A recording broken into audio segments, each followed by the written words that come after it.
Baik, Assalamualaikum warahmatullahi wabarakatuh. Perkenalkan, nama saya Rilatul Usri dengan NIM 7012404176. Di sini saya akan menjelaskan tentang manajemen proses bisnis. Manajemen proses bisnis merupakan cara suatu organisasi mengatur, menjalankan, serta memperbaiki proses kerja agar suatu tujuan bisnis ini dapat tercapai secara lebih efektif dan efisien. Nah, proses bisnis sendiri adalah sekumpulan aktivitas yang berhubungan untuk menghasilkan suatu nilai ataupun layanan bagi organisasi maupun pelanggan. Contohnya seperti proses pemesanan barang, pembayaran, hingga pendaftaran mahasiswa. Dalam setiap proses bisnis terdapat beberapa komponen penting seperti event, aktivitas, pengambilan keputusan, serta outcome atau hasil akhir. Nah, semua komponen tersebut saling berkaitan agar pekerjaan dapat berjalan dengan teratur dan menghasilkan tujuan yang diinginkan. Nah, dalam manajemen proses bisnis ini, hasil akhir dari proses bisnis menjadi hal yang sangat diperhatikan karena menentukan keberhasilan suatu proses. Hasil yang baik akan memberikan nilai tambahan bagi suatu organisasi, sedangkan hasil yang buruk dapat menyebabkan kerugian. Oleh sebab itu, jika terjadi kesalahan dalam proses bisnis, maka harus segera memperbaiki, baik secara otomatis melalui sistem maupun dengan bantuan teknisi. Perbaikan tersebut bisa ditanggung oleh perusahaan, asuransi, ataupun garansi tertentu pada kondisi yang terjadi. Manajemen proses bisnis ini sebenarnya ada di sekitar kita dan sering dilakukan dalam kehidupan kita sehari-hari. Selain itu, dijelaskan juga teori pembagian kerja dari Adam Smith yang menunjukkan pentingnya pengelolaan proses kerja.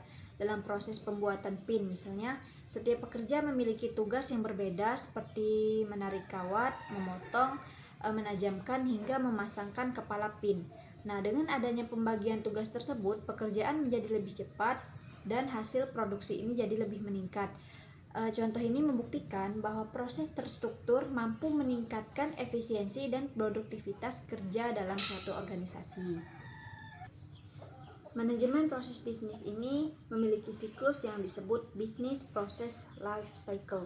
Nah, tahap pertama adalah desain dan analis, yaitu mempelajari bagaimana proses bisnis ini berjalan dan membuat proses bisnis ini agar mudah dipahami oleh semua pihak. Nah, model ini biasanya dibuat dalam bentuk diagram ataupun notasi grafik, sehingga komunikasi antar stakeholder menjadi lebih jelas.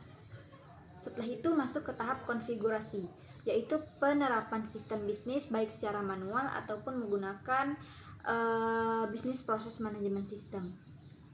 Lalu pada tahap enhancement dilakukan dengan menjalankan proses bisnis sesuai rancangan sambil dilakukan pengawasan agar semua pihak ini ataupun semua aktivitas yang berjalan itu berjalan dengan lancar.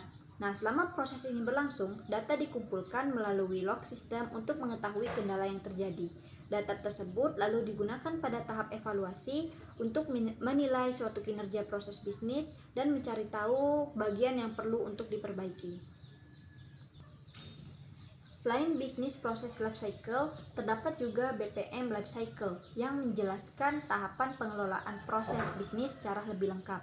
Nah, tahap pertama adalah proses identification, yaitu mengidentifikasi masalah bisnis dan proses yang terkait.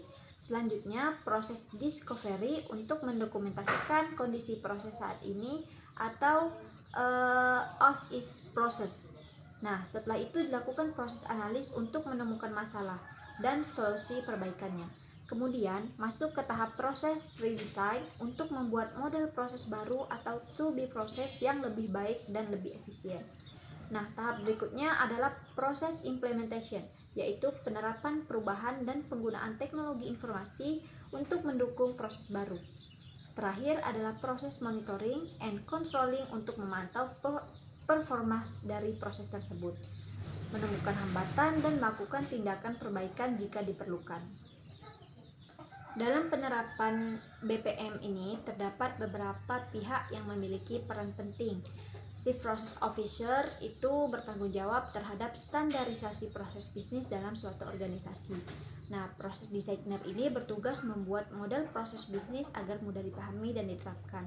Selain daripada itu, terdapat developer yang sistem arsitek yang mengembangkan sistem pendukung proses bisnis berbasis teknologi informasi.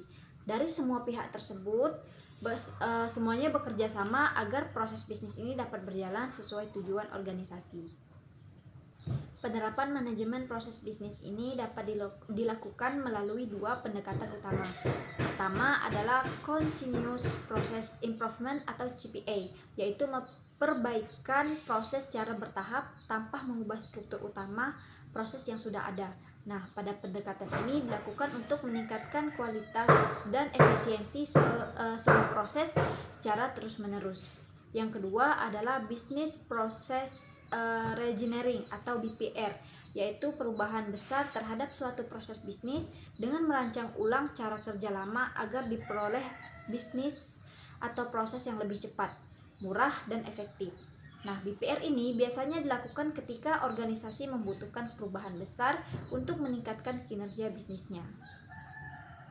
Jadi, secara keseluruhan, manajemen proses bisnis ini sangat penting bagi suatu organisasi karena membantu meningkatkan efisiensi kerja, mempercepat pelayanan, mengurangi kesalahan, serta memberikan nilai bisnis yang lebih baik. Dengan dukungan teknologi informasi, organisasi dapat melakukan otomatisasi, pengawasan, dan pengembangan proses bisnis secara berkelanjutan, sehingga mampu bersaing dan mencapai tujuan organisasi dengan lebih maksimal.